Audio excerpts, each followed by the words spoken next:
Hello and welcome to Bay College's Intermediate Algebra Online Lectures. Today we're going to talk about section 7.5. This is part one of two videos for this section. It's a little bit longer.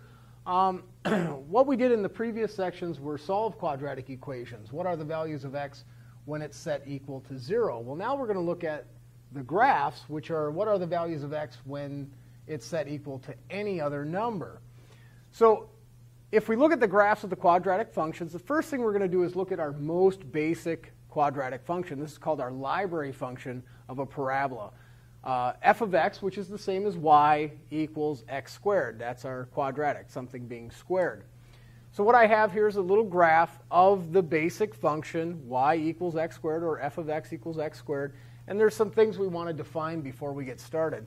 The first thing is the lowest point, and in some parabolas it might be the highest point, but it's this value here we call the vertex, and in this case, that vertex is at 0, 0, the origin of our graph. When x is 0, 0 squared is 0, y is 0. Then we have this value here, which is the axis of symmetry. If there's a point over here as a mirror, if we pretend the axis of symmetry is a mirror, there would be a point over here as a reflection. So the axis of symmetry says what's on this side is also on this side. And that's the axis of symmetry. And the overall shape of any parabola or quadratic equation is called the parabola. This is a parabolic shape, a parabola. And another tool that we can use, what we've already learned about in the previous sections, we're finding the x-intercepts, the zeros of the quadratic equation. In this case, it's the zeros of the function, which are our x-intercepts. So we got to know the terminology and know that zeros are x-intercepts. So let's look at an example where we find some x-intercepts. Here we have the graph of a parabola, f of x equals x squared minus 5x minus 14.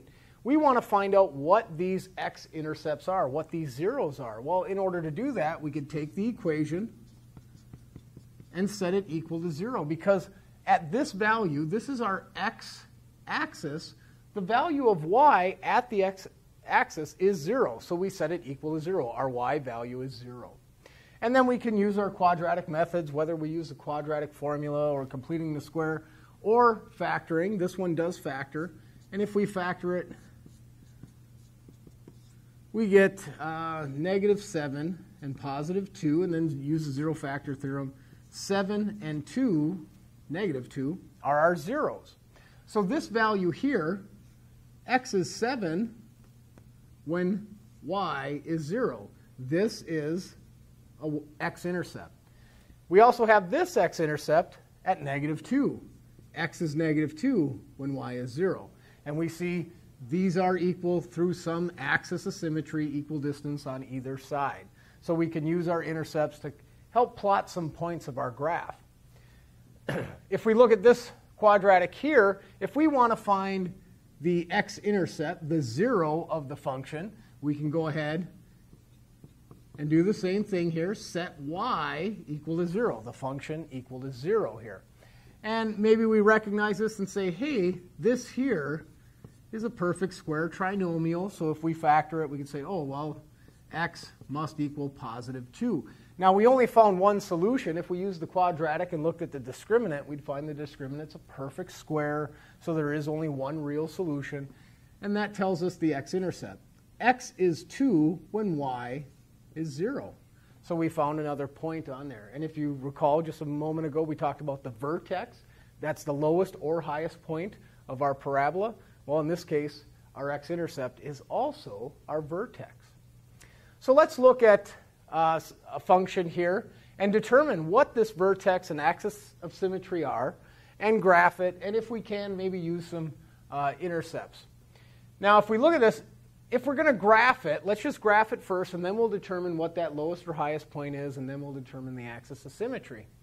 Well, if we go to graph it, let's just plot some points. Let's throw a value in for x. If x is 0, 0 squared is 0, 0 times 2 is 0. If x is 0, then y is 0.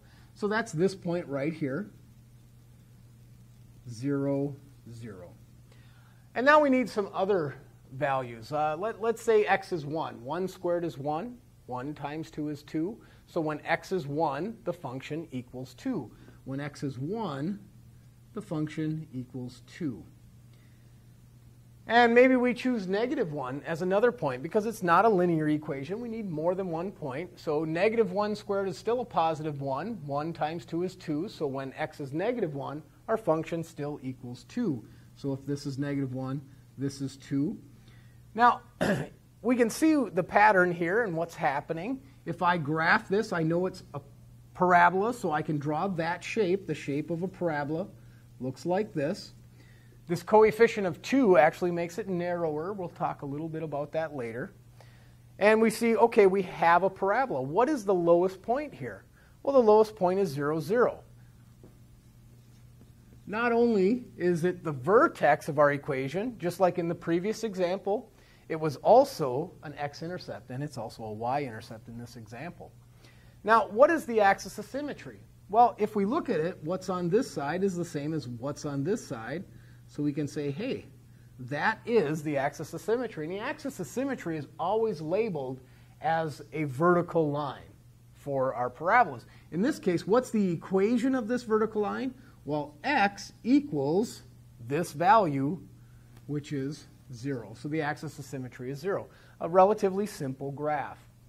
Now, what if the graph gets a little bit more complex? Here we have f of x equals 2 times the quantity x minus 1 squared.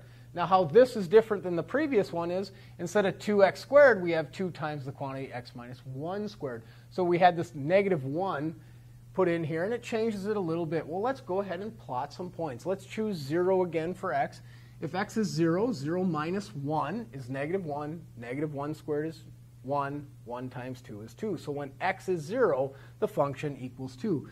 Well, x is 0. The y value, or the function value, is 2. Now, what if I choose another value? Let's say positive 1. 1 minus 1 is 0. 0 squared is 0. 0 times 2 is 0. So when I put 1 in for x, I get 0 for a y. When I put 1 in for x, I get 0 for the y. That is an x-intercept. It's on the x-axis. And let's pick another point. If I choose -1 this time, it's just a value going up, so I don't have that parabolic shape yet, that U-looking object. So let's choose a value to the right of my intercept. Let's choose 2. If I put 2 in here, 2 minus 1 is 1. 1 squared is 1. 1 times 2 is 2. So when x is 2, y is 2. So now we can actually see, hey, maybe this is my parabolic shape, and we have some symmetry here. So let's go ahead and graph this and label that axis of symmetry. So let's determine what's my lowest point or highest point. In this case, it's the lowest point because the highest point goes on to infinity. The vertex is this value here. Well, we found this value when x is 1, y was 0. That is my vertex, 1, 0. And the axis of symmetry, what's on this side is the same as this side, goes through the value of x equal to 1. So there we have the vertex and the axis of symmetry, and we also happen to get the x-intercept as well. All right, let's look at the next example here. It's just like the previous one, but now we have something outside these this parenthesis being squared. We have this +1. So let's go ahead and plot some points just to see until we get the shape of the parabola, that U shape, and then we'll determine the vertex and axis of symmetry. So I'm going to choose a value for x. I'm going to say 0. 0 minus 1 is -1. -1 squared is 1. 1 times 2 is 2. 2 plus 1 is 3. So when I plugged in 0 for x, I got 3 for my function value. So 1, 2, 3 is my point there. That's actually a y-intercept because it crosses the y-axis.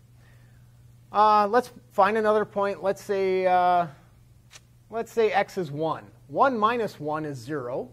0 squared is 0. 0 times 2 is 0, but 0 plus 1 is 1. So when I graph that, I get the value 1, 1. When I put in 1 for x, I get 1 for the function, my y value.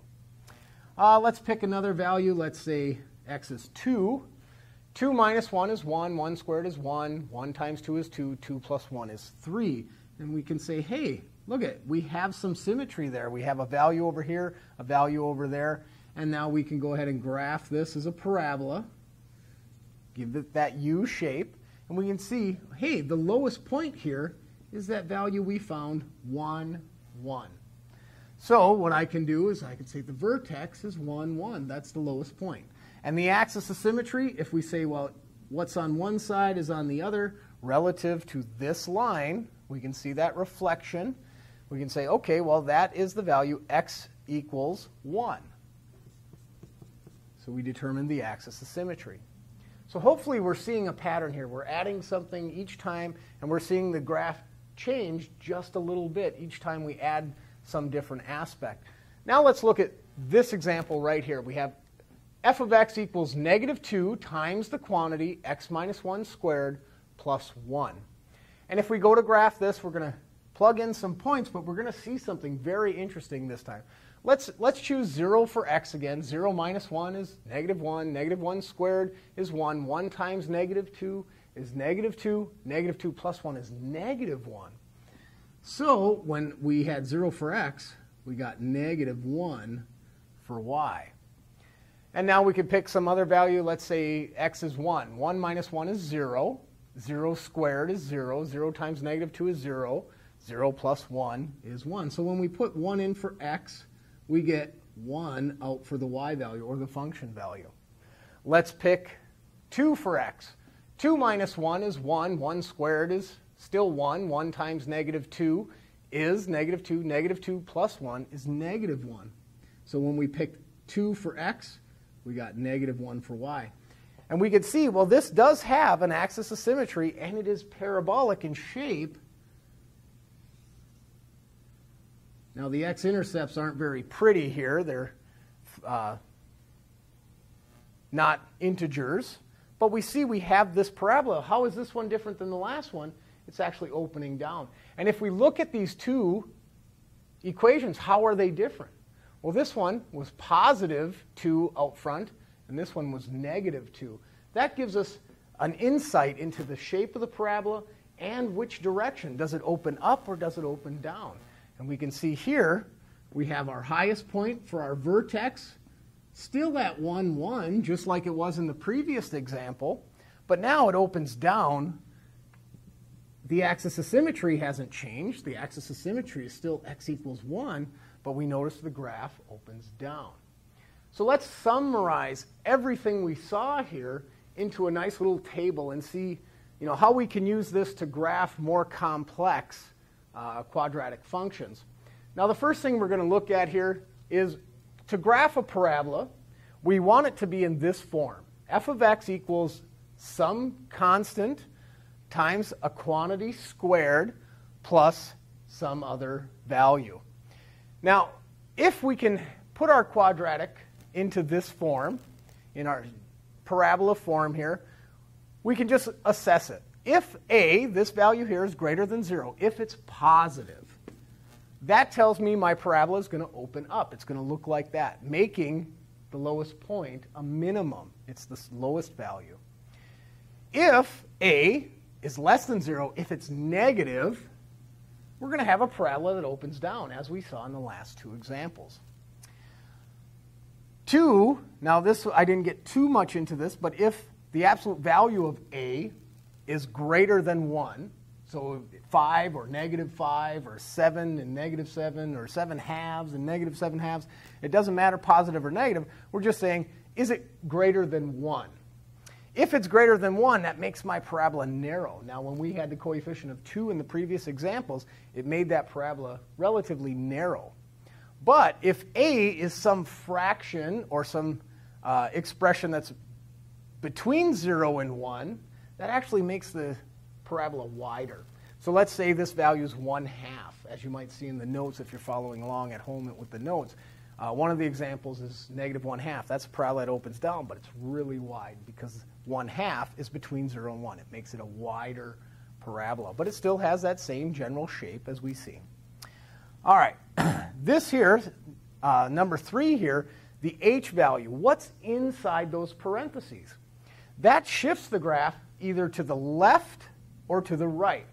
Now, interesting enough about this, and maybe you want to make a mental note is I'm going to write opposite here. Whatever value we see in here, if it's x plus 3 or x minus 1, it goes in the opposite direction of the sign we see because it says the opposite of h, negative h. So if we see an h value, let's say it's x minus 3, that means we're going to move in the positive direction 3, the opposite sign. So one thing is if you can keep in mind that it's always the opposite of what we see in those parentheses, then we're going to go the correct direction. Now, if this was like x plus 3, well, that means we're going to shift the whole graph to the left 3 in the negative direction, the opposite direction. All right, and then 4, k shifts the graph either up or down. Now, this value here, k, shifts it up or down. If we look back at the previous examples, we had a plus 1 here, which moved the graph from the x-axis up 1, so our vertex was actually 1, 1, if you recall that. If not, you can move the cursor back and take a look at it and then come back to this point here. All right, 5 is the vertex is always the value hk. Now, maybe you've seen that before, but now we're pointing it out to you. The vertex is always the values h and k, what we see in here. And that's why it's important that if we can write it in this form, we can determine what the vertex is just by looking at the equation itself or the function when it's in this form. We could say hk is the vertex. And maybe if we go back and look, we'd see that this value here was always the axis of symmetry. The axis of symmetry is always x equals h. We write it as a vertical line. X equals that h value. So if this was x minus 1, like in the example, the axis of symmetry was always x plus 1, or x equals a positive 1. All right, so let's take this summary and apply it. What we're going to do here is we're going to find the vertex and the axis of symmetry without graphing it first, because we have this information. I can look at this and say, well, the vertex is always the value hk. Well, here, my h, it's always the opposite, so it's not positive 4, it's negative 4. And my k value is a negative 3. K is what it is. So h is the only one that's opposite. So negative 4, negative 3 is my vertex. And I was able to determine that by looking at those values. My axis of symmetry is always x equals this h value, which we found to be negative 4. And now I have all the information I need to actually graph it. I know it's a parabola.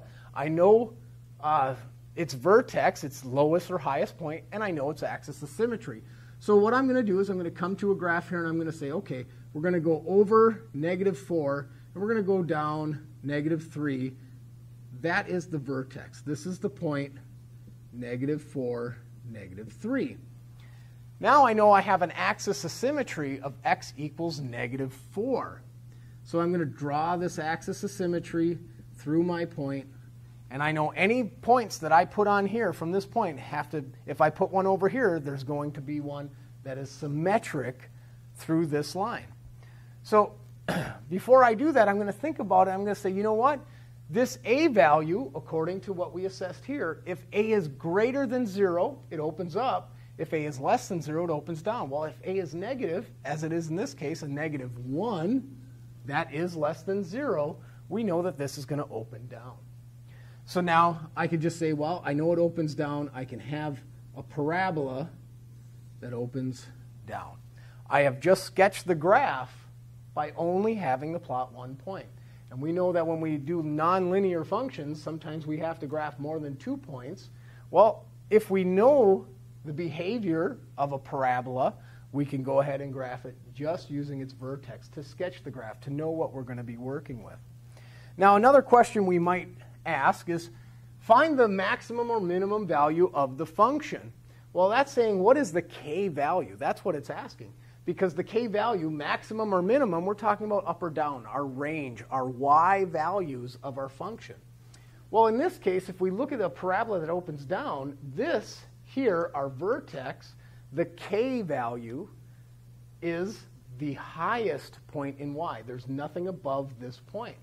So that makes it a maximum. It's the highest value of y.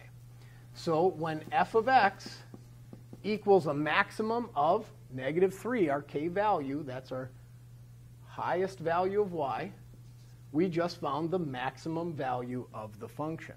And we can do that using the vertex. So this has been 7.5, part 1. In the next video, we're going to look at parabolas, functions of parabolas that are not in this form, and look at different ways to actually put it into this form. And one of them is completing the square. So if you don't recall that from just a few sections ago, go back, take a look at it, review it, do some of the problems. Make sure you know how to complete the square. All right, so this is 7.5 part 1. We'll see you for 7.5 part 2. Thank you.